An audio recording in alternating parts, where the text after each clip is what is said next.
ഏവർക്കും ലേൺസിയോയുടെ മറ്റൊരു ക്ലാസ്സിലേക്ക് സ്വാഗതം. നമ്മളിനി അടുത്തതായിട്ട് കേരളത്തിലെ കലാപങ്ങളുടെ രണ്ടാം ഭാഗമാണ് നോക്കുന്നത്. അതിൽ നമ്മൾ നോക്കുന്നത് ഒന്നാം പഴശ്ശി കലാപത്തെക്കുറിച്ചാണ്. ഒരു കാലത്ത് കേരളത്തിലെ വയനാടൻ മലനിരകളോട് ചേർന്ന് കോട്ടയം എന്ന ചെറിയ രാജ്യമുണ്ടായിരുന്നു. അവിടുത്തെ രാജാവായിരുന്നു കേരളവർമ്മ പഴശ്ശിരാജ. അദ്ദേഹം വെറുമൊരു രാജാവായിരുന്നില്ല, തൻ്റെ പ്രജകൾക്ക് വേണ്ടി ജീവൻ കൊടുക്കാനും തയ്യാറായ ഒരു പോരാളിയായിരുന്നു. ടിപ്പു സുൽത്താനുമായി യുദ്ധം ചെയ്ത ശേഷം ബ്രിട്ടീഷുകാർ ഒരു കരാറുണ്ടാക്കി. അതാണ് ശ്രീരംഗപട്ടണം ഉടമ്പടി. ഏത് വർഷം? 1792. ഈ കരാർ അനുസരിച്ച് മലബാർ പ്രദേശം മുഴുവൻ ബ്രിട്ടീഷുകാരുടെ നിയന്ത്രണത്തിലായി. ഇതോടെ പഴശ്ശിയുടെ രാജ്യത്തിലും അവർക്ക് കണ്ണുവന്നു. അപ്പം എന്താണ്? ടിപ്പു സുൽത്താനുമായി യുദ്ധം ചെയ്ത ശേഷം ബ്രിട്ടീഷുകാർ ഒരു കരാറുണ്ടാക്കി. അതാണ് ശ്രീരംഗപട്ടണം ഉടമ്പടി. ഏത് വർഷം? 1792. ഈ കരാർ അനുസരിച്ച് മലബാർ പ്രദേശം മുഴുവൻ ബ്രിട്ടീഷുകാരുടെ നിയന്ത്രണത്തിലായി. ഇതോടെ പഴശ്ശിയുടെ രാജ്യത്തിലും അവർക്ക് കണ്ണുവന്നു. ബ്രിട്ടീഷുകാർ ഒരു വിചിത്രമായ നിയമം കൊണ്ടുവന്നു.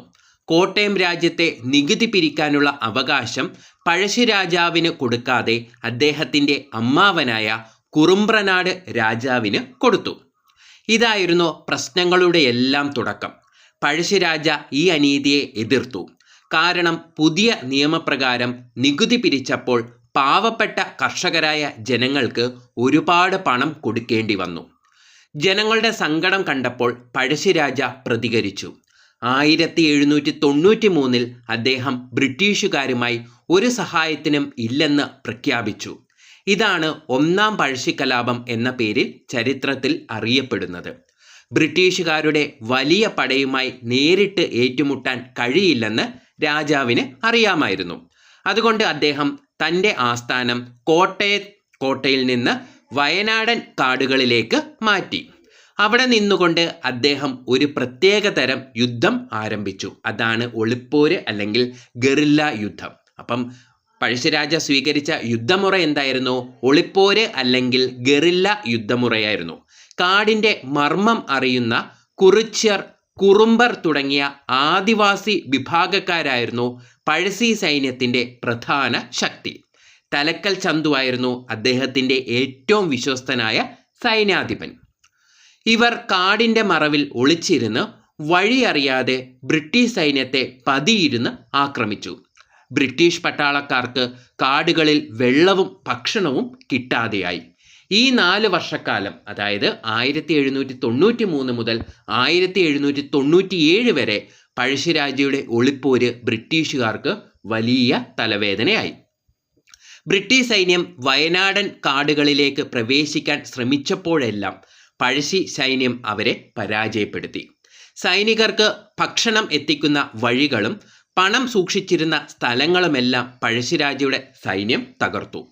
ബ്രിട്ടീഷ് സൈന്യാധിപന്മാർക്ക് ആർക്കും പഴശ്ശിയെ പിടിക്കാൻ കഴിഞ്ഞില്ല. ബ്രിട്ടീഷുകാർക്ക് ഈ യുദ്ധം വലിയ നഷ്ടമുണ്ടാക്കി. പ്രധാനമായും അവർക്ക് അന്ന് ടിപ്പു സുൽത്താനുമായി മറ്റൊരു വലിയ യുദ്ധത്തിൽ ശ്രദ്ധിക്കേണ്ടിയിരുന്നു. അതുകൊണ്ട് മലബാറിലെ ഈ പ്രശ്നം എത്രയും പെട്ടെന്ന് അവസാനിപ്പിക്കാൻ അവർ തീരുമാനിച്ചു. 1797 മംഗലാപുരത്തെ ബ്രിട്ടീഷ് കളക്ടറായിരുന്ന ഡോക്ടർ ബാബർ ഈ സമാധാന ചർച്ചയ്ക്ക് മുൻകൈ എടുത്തു.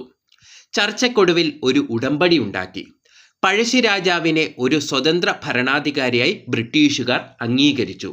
ഇനി മുതൽ കോട്ടയം രാജ്യത്തിലെ നികുതി പിരിക്കാനുള്ള അവകാശം പഴശ്ശി രാജാവിന് തന്നെ ലഭിച്ചു. പഴശ്ശിരാജയെ ഉപദ്രവിക്കില്ലെന്ന് അവർ ഉറപ്പുകൊടുത്തു. ഈ വിജയത്തോടെ 1797 ഒന്നാം പഴശ്ശിക്കലാപം അവസാനിച്ചു. തൻ്റെ ജനങ്ങൾക്ക് വേണ്ടി ധീരമായി പോരാടി വിജയം നേടിയ രാജാവായി പഴശ്ശി മാറി. എന്നാൽ ഈ സമാധാനം അധിക നാൾ നീണ്ടു നിന്നില്ല. പിന്നീട് 1800 ബ്രിട്ടീഷുകാർ വീണ്ടും വയനാട് പിടിച്ചെടുക്കാൻ ശ്രമിച്ചതോടെയാണ് രണ്ടാം പഴശ്ശിക്കലാപം ആരംഭിച്ചത്. അപ്പം നമ്മൾ ഒന്നാം പഴശ്ശിക്കലാപത്തെക്കുറിച്ച് കഥയിലൂടെ ഏകദേശം പഠിച്ചു കഴിഞ്ഞു. ഇനി അതിൻ്റെ പ്രധാനപ്പെട്ട കാര്യങ്ങൾ നമുക്ക് നോക്കാം. ഒന്നാം പഴശ്ശി വിപ്ലവം കാലഘട്ടം എന്ന് മുതൽ എന്ന് വരെയായിരുന്നു? 1793 മുതൽ 1797 വരെയായിരുന്നു. അപ്പോൾ ഒന്നാം പഴശ്ശി കലാപം അല്ലെങ്കിൽ ഒന്നാം പഴശ്ശി വിപ്ലവം എന്ന് മുതൽ എന്ന് വരെയായിരുന്നു? 1793 മുതൽ 1797 വരെയാണ്. പഴശ്ശിരാജയുടെ യഥാർത്ഥ നാമം ചോദിച്ചാൽ കോട്ടയം കേരളവർമ്മ പഴശ്ശിരാജ. അപ്പം എന്താണ് യഥാർത്ഥ നാമം? കോട്ടയം കേരളവർമ്മ പഴശ്ശിരാജ എന്നതാണ്. പഴശ്ശിരാജയുടെ രാജവംശം ചോദിച്ചാൽ കോട്ടയം രാജവംശമാണ്. പഴശ്ശി യുദ്ധങ്ങളുടെ കാലഘട്ടം ചോദിച്ചാൽ 1793 മുതൽ 1805 വരെയാണ്. കാരണം എന്താണ്, 1ഉം 2ഉം പഴശ്ശി യുദ്ധങ്ങൾ ഉണ്ടായിരുന്നു. അതുകൊണ്ട് തന്നെ 1793 മുതൽ 1805 വരെയായിരുന്നു പഴശ്ശി യുദ്ധങ്ങളുടെ കാലഘട്ടം ചോദിച്ചാൽ. ദക്ഷിണേന്ത്യയിൽ ബ്രിട്ടീഷുകാർക്കെതിരെ നടന്ന യുദ്ധങ്ങളിൽ ഏറ്റവും ശക്തമായ യുദ്ധമായിരുന്നു ഏത്? പഴശ്ശി യുദ്ധം. അപ്പോൾ ഒന്നാം പഴശ്ശി വിപ്ലവം 1793 മുതൽ 1797 വരെയായിരുന്നു. പഴശ്ശിരാജയുടെ യഥാർത്ഥ നാമം ചോദിച്ചാൽ കോട്ടയം കേരളവർമ്മ പഴശ്ശിരാജ എന്നതായിരുന്നു. പഴശ്ശിരാജയുടെ രാജവംശം ഏതായിരുന്നു? കോട്ടയം രാജവംശമായിരുന്നു. പഴശ്ശി യുദ്ധങ്ങളുടെ കാലഘട്ടം 1793 മുതൽ 1805 വരെയായിരുന്നു. ദക്ഷിണേന്ത്യയിൽ ബ്രിട്ടീഷുകാർക്കെതിരെ നടന്ന യുദ്ധങ്ങളിൽ ഏറ്റവും ശക്തമായ യുദ്ധമായിരുന്നു ഏത്? പഴശ്ശി യുദ്ധം. പൈച്ചി രാജയെന്നും കൊട്ടോട്ട് രാജയെന്നും ബ്രിട്ടീഷ് രേഖകളിൽ വിശേഷിപ്പിക്കുന്ന രാജാവാണേത്? പഴശ്ശിരാജ. ഇമ്പോർട്ടൻ്റ് ആണ്, മുൻവർഷ ചോദ്യമാണ്. പൈച്ചി രാജയെന്നും കൊട്ടിയോട്ട് രാജയെന്നും ബ്രിട്ടീഷ് രേഖകളിൽ വിശേഷിപ്പിക്കുന്ന രാജാവ് ആരാണ്? പഴശ്ശിരാജയാണ്. ബ്രിട്ടീഷുകാർക്കെതിരെ പഴശ്ശിരാജ ജനങ്ങളെ സംഘടിപ്പിച്ച് തിരിയാനുള്ള പ്രധാന കാരണം എന്താണ്? കോട്ടയം പ്രദേശത്തെ നികുതി പിരിക്കാനുള്ള അധികാരം നൽകാത്തതും വയനാടിനുമേൽ അവകാശവാദം ഉന്നയിച്ചതുമാണ്. ഒന്നാം പഴശ്ശി വിപ്ലവം എന്ന് മുതൽ എന്ന് വരെയായിരുന്നു? 1793 മുതൽ 1797 വരെയായിരുന്നു. അപ്പം പൈച്ചി രാജയെന്നും കൊട്ടിയോട്ട് രാജയെന്നും ബ്രിട്ടീഷ് രേഖകളിൽ വിശേഷിപ്പിക്കുന്ന രാജാവാരാണ്?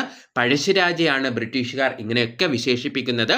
ബ്രിട്ടീഷുകാർക്കെതിരെ പഴശ്ശിരാജ ജനങ്ങളെ സംഘടിപ്പിച്ച് തിരിയാനുള്ള കാരണം എന്തായിരുന്നു?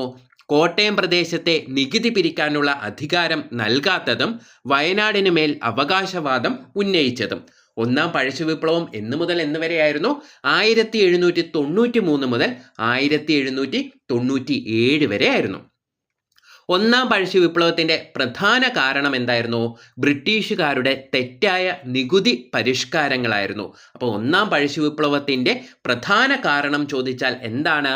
ബ്രിട്ടീഷുകാരുടെ തെറ്റായ നികുതി പരിഷ്കാരങ്ങളായിരുന്നു. പഴശ്ശിരാജ ടിപ്പുവിനെതിരായ യുദ്ധങ്ങളിൽ ഇംഗ്ലീഷുകാരെ സഹായിച്ചിരുന്നു. അപ്പോൾ പഴശ്ശിരാജ എന്ത് ചെയ്തിരുന്നു? ടിപ്പുവിനെതിരായ യുദ്ധങ്ങളിൽ ഇംഗ്ലീഷുകാരെ സഹായിച്ചിരുന്നു. എന്നാൽ ടിപ്പു പിൻവാങ്ങിയപ്പോൾ കമ്പനിയുടെ ഉദ്യോഗസ്ഥന്മാർ പഴശ്ശിയെ അവഗണിക്കുകയും അദ്ദേഹത്തിൻ്റെ അമ്മാവനായ കുറുമ്പനാട് രാജാവിന് 1793 കോട്ടയം പ്രദേശം പാട്ടത്തിന് കൊടുക്കുകയും ചെയ്തു. അപ്പോൾ ഒന്നാം പഴശ്ശി വിപ്ലവത്തിൻ്റെ പ്രധാന കാരണം ചോദിച്ചാൽ ബ്രിട്ടീഷുകാരുടെ തെറ്റായ നികുതി പരിഷ്കാരങ്ങളായിരുന്നു. പഴശ്ശിരാജ ടിപ്പുവിനെതിരായ യുദ്ധങ്ങളിൽ ഇംഗ്ലീഷുകാരെ സഹായിച്ചിരുന്നു. എന്നാൽ ടിപ്പു പിൻവാങ്ങിയപ്പോൾ കമ്പനിയുടെ ഉദ്യോഗസ്ഥന്മാർ പഴശ്ശിയെ അവഗണിക്കുകയും അദ്ദേഹത്തിൻ്റെ അമ്മാവനായ കുറുമ്പ്രനാട് രാജാവിന് 1793 കോട്ടയം പ്രദേശം പാട്ടത്തിന് കൊടുക്കുകയും ചെയ്തു. ഇത്തരം നടപടികളെ പഴശ്ശിരാജാവ് എതിർക്കുകയുണ്ടായി. കോട്ടയത്തെ എല്ലാ നികുതി സംഭരണവും അദ്ദേഹം നിർത്തിവെപ്പിച്ചു. ഇക്കാലഘട്ടത്തിൽ ബ്രിട്ടീഷ് കമ്മീഷണർമാർ പഴശ്ശിരാജാവിനെ പരസ്യമായി അവഗണിച്ചുകൊണ്ട് കുറുമ്പ്രനാട്ട് രാജാവിന് പാട്ടം 5 വർഷത്തേക്ക് പുതുക്കിക്കൊടുത്തു.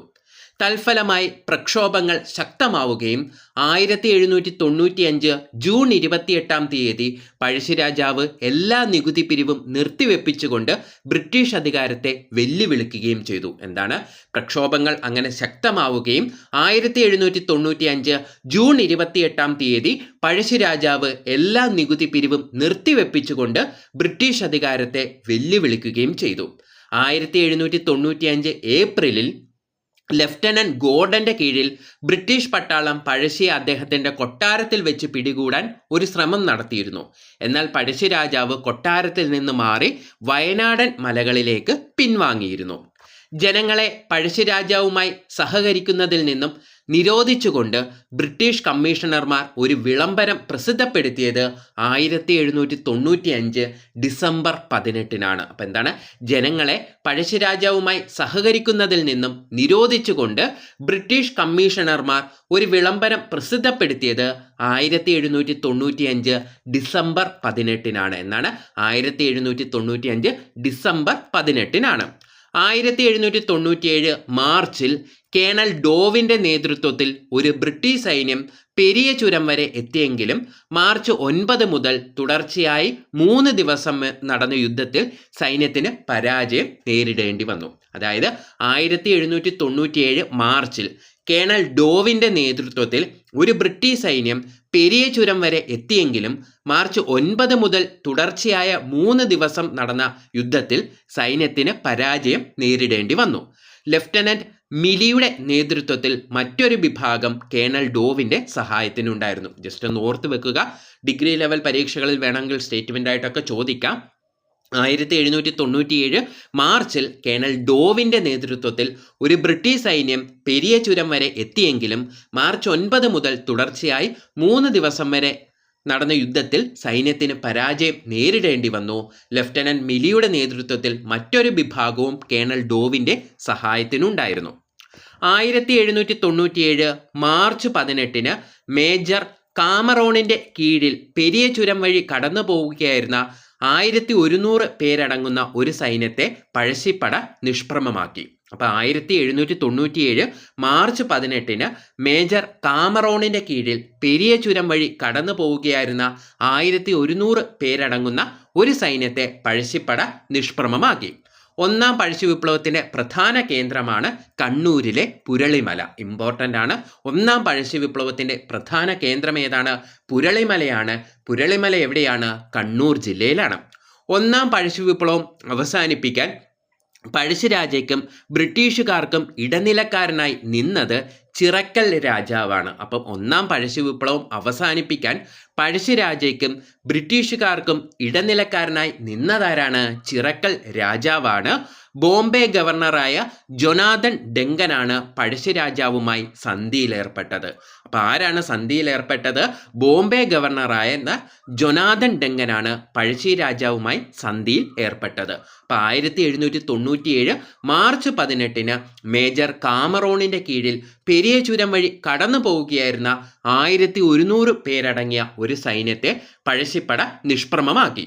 ഒന്നാം പഴശ്ശി വിപ്ലവത്തിൻ്റെ പ്രധാന കേന്ദ്രം ചോദിച്ചാൽ കണ്ണൂരിലെ പുരളിമലയാണ്.